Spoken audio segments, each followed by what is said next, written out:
약간 흥미있는 그런 연구 결과 중에 하나가 지면으로부터의 높이에 따라서 좀 다를 수 그렇습니다. 있다 이런 것도 있더라고요. 우리가 지금 우리 눈높이에서 1.5m 정도 되는데 여기에 36.5도예요. 네. 그럼 바닥은 어느 정도 될 것 같습니다. 바닥이 더 높겠죠. 그렇겠죠. 20도가 더 높습니다. 네. 유모차 높이가 한 70cm 정도 되거든요. 유모차 높이를 재보니까 얼마냐면 42.4도예요.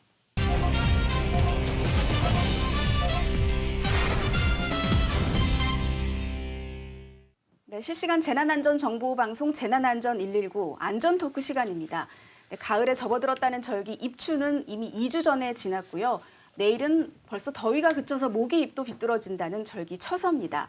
하지만 이번 태풍이 더 습고 더운 기운을 몰고 왔다는 분석도 나오고 있는데요. 안전전문 기술자이시자 공학 박사이신 이송규 한국안전전문가협회 회장과 자세한 얘기 나눠보도록 하겠습니다. 네, 회장님 안녕하세요. 네, 9호 태풍이었어요. 네. 이 종다리. 네. 이 어젯밤에 열대 저압부로 약화가 되긴 했는데 여전히 이제 곳곳에 비 내리는 곳들도 있고 바람도 불고 하는 상태이긴 합니다. 그러니까 이제 더 이상 태풍은 아니고 열대 저압부다라는 건데 이게 좀 용어를 열대 저압부의 기준이 뭔지, 태풍의 기준이 뭔지 이런 것들을 좀 설명해 주시면 좋을 것 같아요. 네, 그렇습니다. 우리가 이제 매년 여름 그리고 이제 초가을에 태풍이 발생하잖아요. 네. 그러면 이제 발생하기 초기 단계, 태풍의 전 단계를 이제 열대 저압부라고 하거든요. 네. 그리고 태풍이 어느 정도 향상이 되잖아요. 그다음에 쇠퇴한 다음에 또 태풍이 또 죽어가는 이 단계를 열대 저압부라고 하는데 열대 저압부의 기준이 있어요. 왜냐하면 태풍의 속도 있지 않습니까? 네. 속도가 초당 17m 이내일 때를 네. 열대 저압부로 하거든요. 예. 그러면은 17m 이내가 되면서 점점 세력이 강화되면 17m가 넘어가죠, 초당. 이때 되면 이제 태풍이라 하거든요.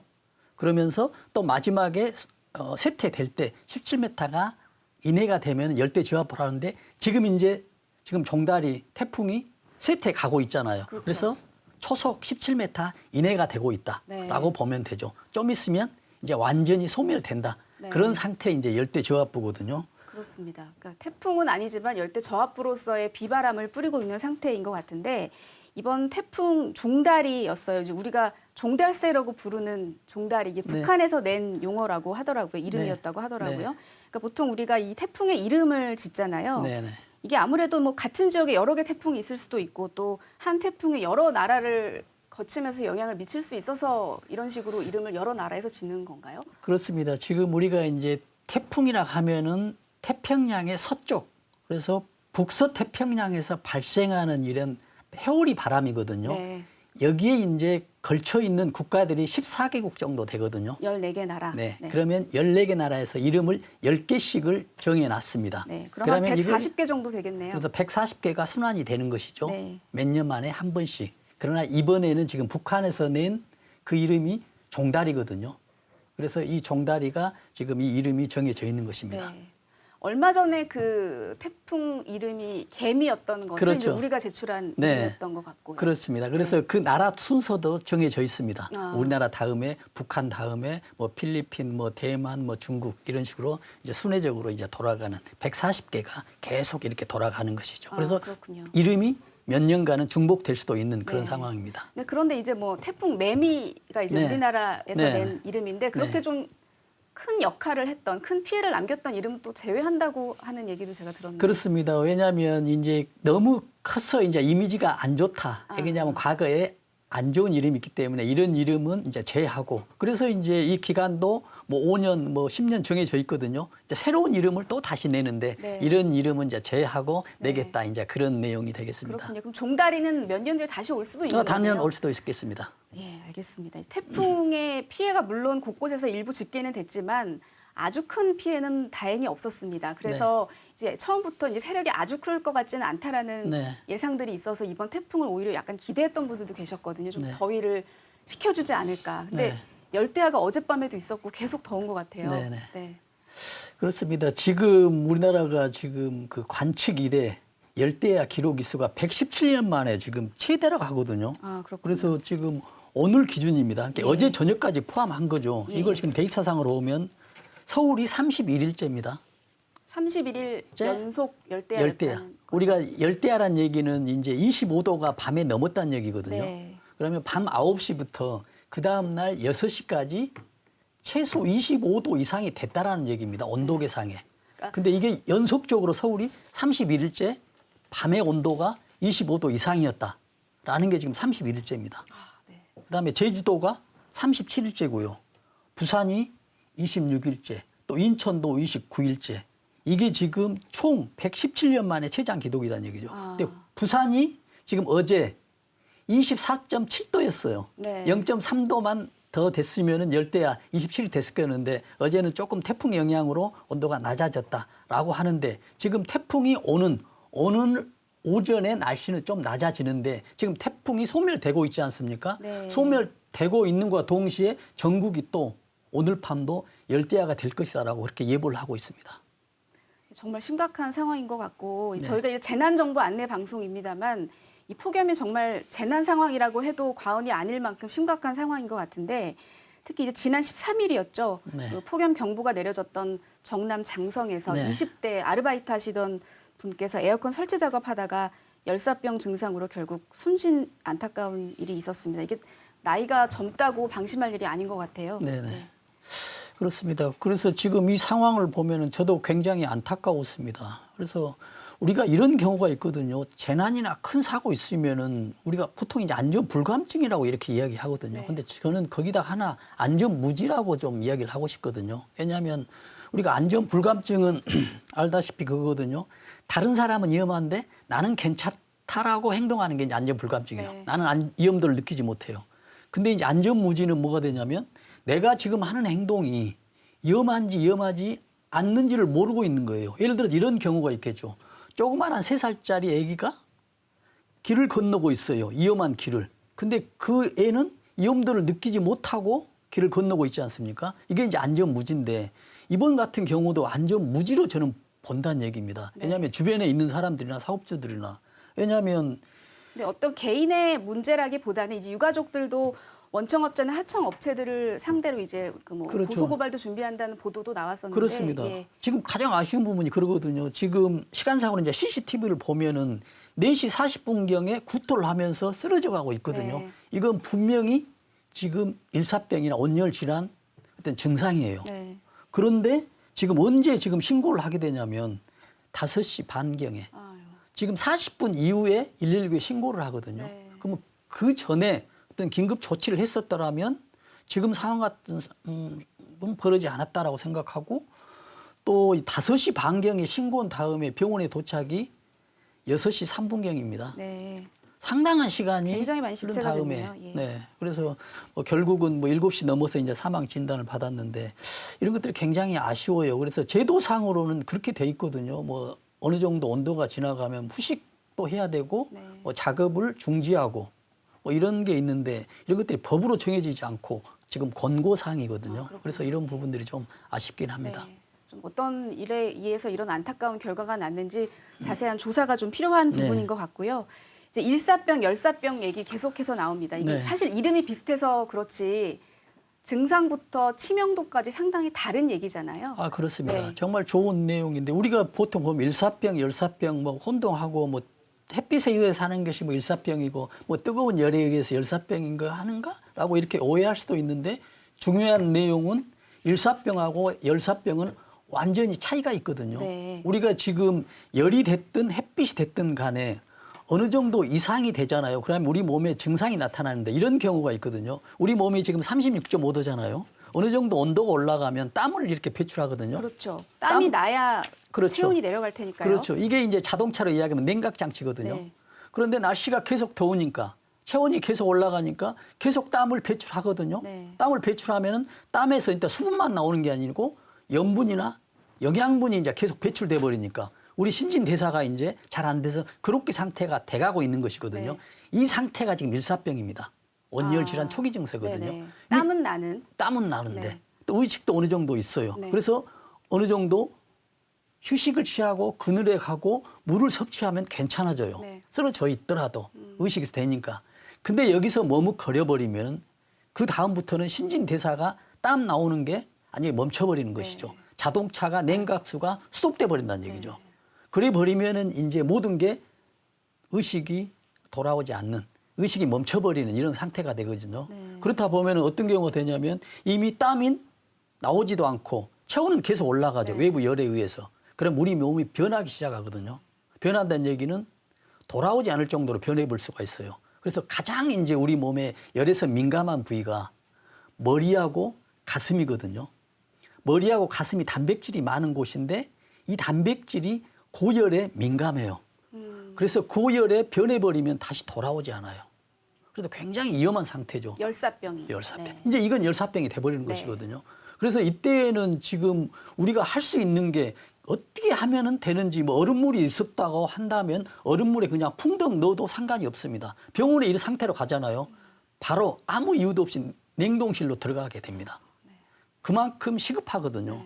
그런데 여기서 이런 조치를 하지 않고 뭐 대기한다거나 했을 경우에는 큰 치명상이 나올 수 있습니다. 그래서 종합적으로 이야기하면 일사병은 우리 체온이 올라갈 때 뭐 쓰러지거나 이런 수분이 너무 많이 와서 힘들거나 할 때 의식 소통이 좀 될 때 뭐 물을 섭취한다든지 이럴 때는 가능하지만 이게 안 된 상태에서 그렇게 상태에 빠져 있다라고 한다면 열사병 이럴 때는 굉장히 주의하다 이런 내용을 좀 말씀드립니다. 그러니까 땀이 나는 정도로 어느 정도 스스로 조절을 할 수 있다면 일사병이고 네. 땀조차 흘리지 못하는 상황이라면 열사병. 그렇죠. 그래서 열사병이 더 위험하다라는 그렇죠. 말씀이시고 그러니까 야외 작업자분들은 정말 조심하셔야 될 것 같아요. 네. 그렇습니다. 지금 이번에도 야외 작업자인데 야외 작업자들이 지금 2시에서 이 4시 사이가 가장 위험하다고 하거든요. 네. 이런 경우에는 이제 우리가 시간대별로 좀 해야 되고요. 지금 열사병 중에서도 이런 경우가 좀 있거든요. 지금 온열 질환자들 이렇게 통계를 보면은 네. 60대가 제일 많아요. 60대가 18%고 50대가 17.5%, 40대가 13.7%. 고령자일수록 지금 이 열사병인 일사병을 이기지 못해요. 그래서 왜 이렇게 봤더냐면 의학적으로 지금 나이가 들면 땀샘이 많이 줄어든답니다. 네. 그래서 땀 배출이 좀 늘어지고 여러 가지로 지금 나이가 들면 어떤 신진대사 대처 능력들이 부족하지 않겠습니까? 네. 이런 게 있기 때문에 굉장히 중요하고요. 또 하나 이번에 굉장히 중요한 것은 미국 심장학회에서 있죠. 심장학회에서 32도 이상이면 뇌졸중이 66%가 증가한다고 합니다. 또 하나는 뭐냐면 심근경색이 됐을 때 사망 위험도가 20%가 증가한다고 이런 지금 데이터들이 나오고 있거든요. 그렇다 보면은 지금 우리가 작업자들이나 야외에서 일하는 분들 이런 경우는 내가 혹시 기저질환이 되겠죠? 이런 기저질환이 있는지 아니면 노약자인지 이랬을 경우에는 우리가 스스로 관리하고 또 사업자나 주위 사람들에 대해서는 서로 이렇게 크로스로 서로 상호 어떻게 그 휴식이나 안전 관리를 좀 하는 것이 가장 현명한 방법이 아닐까 좀 생각합니다. 네. 언급을 좀 해주셨습니다만 질병관리청에서 온열질환 감시 체계를 가동하고 있잖아요. 근데 이게 네네. 사실 응급실까지 온 분들을 집계하는 거여서 사실 관련된 질환은 더 많을 수도 있지 않을까라는 생각도 좀 들더라고요. 그렇습니다. 예. 그리고 지금 최근 관련해서 약간 흥미 있는 그런 연구 결과 중에 하나가 지면으로부터의 높이에 따라서 좀 다를 수 그렇습니다. 있다 이런 네. 것도 있더라고요. 그렇습니다. 정말 지금 중요한 내용이거든요. 네. 지금 앵커님 이런 생각을 해보십시오. 우리가 지금 우리 눈높이에서 1.5m 정도 되는데 여기에 36.5도예요. 네. 그럼 바닥은 어느 정도 될 것 같습니다. 바닥이 더 높겠죠. 그렇겠죠. 왜냐하면 햇빛이 와서 복사열이 있어서 여기서 어느 정도 흡수를 하고 반사를 시키긴 하지만 흡수를 하거든요. 근데 1.5m 높이인데 바닥은 훨씬 높아요. 그렇겠네요. 네. 어느 정도 되냐면요. 20도가 더 높습니다. 네. 정확히 보면 지금 바닥 높이가 58.6도가 돼요. 그리고 굉장히 1.5도 높네요. 높이에서는 1.5m 높이 있죠. 우리 보통 키 눈높이 정도 되겠죠. 여기서는 36.5도. 네. 온도 차가 22.1도 차이가 납니다. 그러면 이게 있죠, 이제. 그러면 다시 이제 유모차 높이 있죠. 요즘 애들. 유모차 높이가 한 70cm 정도 되거든요. 유모차 높이를 재보니까 얼마냐면 42.4도예요. 네. 이렇게 굉장히 높은데 지금 우리는 이런 걸 잘 모르고 거기까지는 생각을 못할 것 알더라도 같아요. 네. 간과하는데 네. 요즘 특히 이제 뭐 젊은이들 뭐 애들을 키우는 사람도 있고 요즘은 또 각 부모들이 젊은 사람들이 이제 직장을 가지기 때문에 또 베이비시터들 있지 않습니까? 네. 베이비시터 이분들은 어느 정도 그래도 나이가 좀 있는 분이어가지고 이런 거에 대해서 좀 간과할 수 있는데 이거에 대해서는 꼭 유념을 해주셨으면 하는 그런 바람입니다. 지금 설명을 듣다 보니까요. 그렇게 네. 높이에 따라서 온도가 다르면 뭐 키 차이에 의해서도 차이가 나지 않을까라는 생각도 들고, 그러니까 뭐 성인과 어린이 정도의 차이면, 그렇죠. 그래서 어린이들은 좀 더 치명적일 수 있다는 생각이 그렇죠. 뭐 그럴 수도 들고요. 있죠. 그리고 밭이나 논에서 좀 어. 굽혀서 일하시는 어르신들도 더 네. 위험하지 않을까요? 정말 좋은 지적이십니다. 지금 밭일 하면서 많이 노인들이 사망하고 열사병으로 사망하는 이유가 뭐 그분들의 나이 들으신 분의 어떤 에너지 능력이 낮기 때문에 이런 것도 있지만 지금 앵카께서 말씀하신 대로 지금 땅하고 바로 붙어 있으니까 지금 온도가 58.6도가 된다는 얘기잖아요. 상당히 차이가 많이 그렇죠. 나네요. 네. 그렇다고 하면은 조그마한 꼬마아이들은 바닥에 있기 때문에 더 위험하다라고 이렇게 또 분석을 할 수가 있겠습니다. 네. 앞서 열대야 얘기도 해주셨는데 밤이 돼도 이 기온이 확 내려가지를 못하고 있는 날들이 네. 계속해서 이어지고 있습니다. 밤에도 에어컨을 계속 가동하고 주무시는 분들도 많고, 저도 그런 경험을 하다 보면 아침에 머리도 아프고 네. 그러거든요. 이게 시원한 자연 바람하고는 상당히 좀 차이가 있는 것 같아요. 그렇습니다. 지금 우리가 뭐 날씨가 덥기 때문에 밤에 잘 때 에어컨 틀고 자지 않더라도 실내 에어컨 틀고 특히 또 운전할 때 에어컨 틀지 않습니까? 네. 그럼 우리가 중요한 걸 지금 또 간과할 수가 있는 것이거든요. 우리가 실내에서 이렇게 있지 않습니까? 사람이 많으면은 우리가 숨을 쉬잖아요. 숨을 쉴 때 산소를 들이키고 이산화탄소를 배출을 합니다.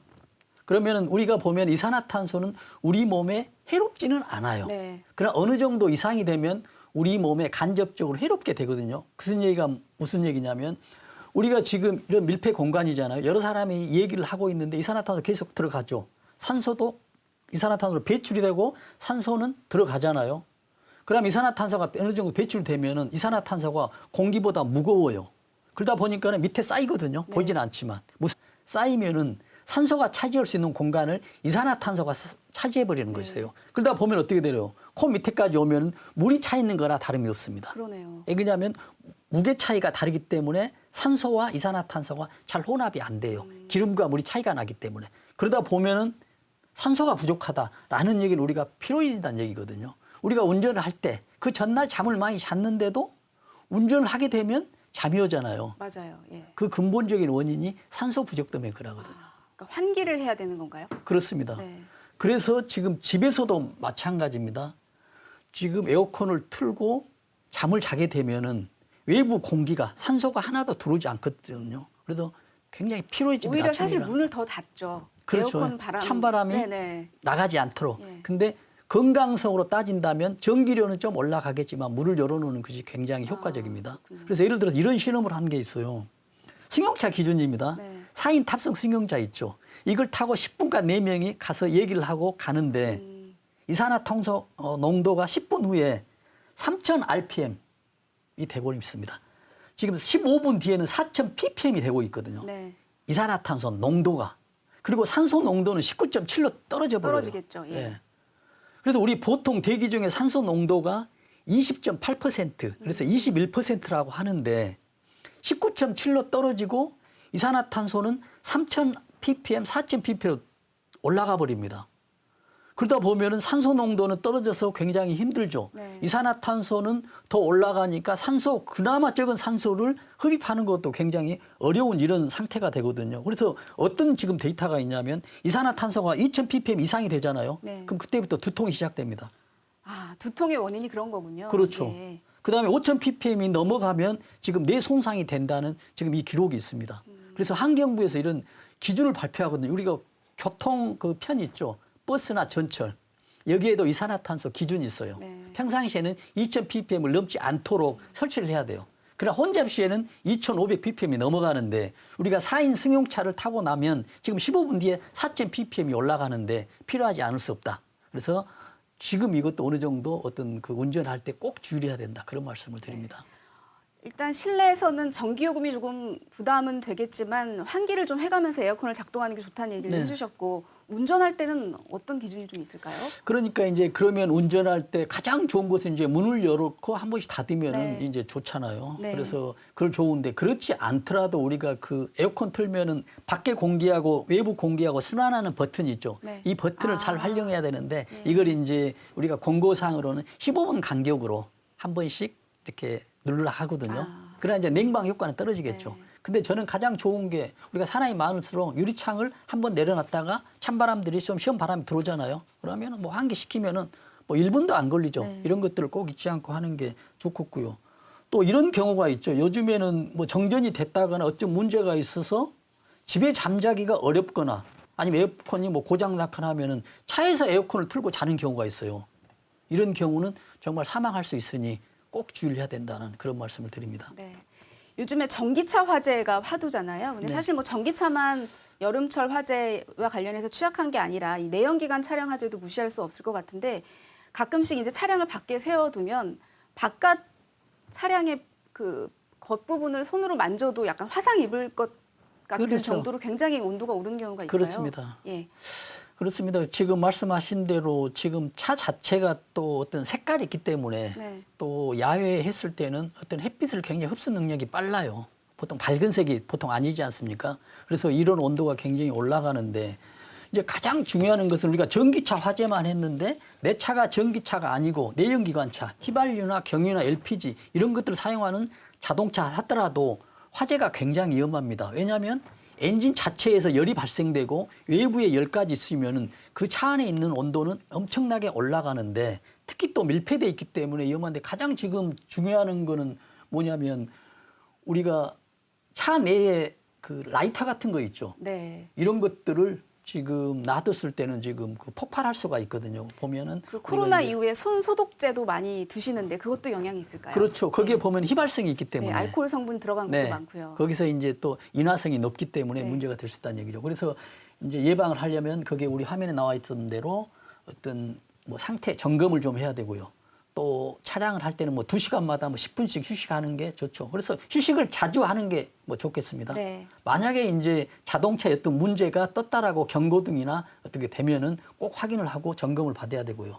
특히 에어컨 같은 경우도 이것은 굉장히 위험하고 상황이 다르기 때문에 어떤 사용 시간 조절 또 점검 이런 것들이 좀 필요하고요. 또 여기서 추가적으로 한다면 혹시 모를 화재를 위해서 차량 안에 어떤 소화기를 비치하는 것도 네. 굉장히 중요한 차량용 소화기도 요즘 그렇죠. 많잖아요. 네, 그런 것들을 꼭 소지하는 것도 비치하는 것도 중요한 요인이라고 생각합니다. 네, 회장님 오늘 좋은 말씀 감사합니다.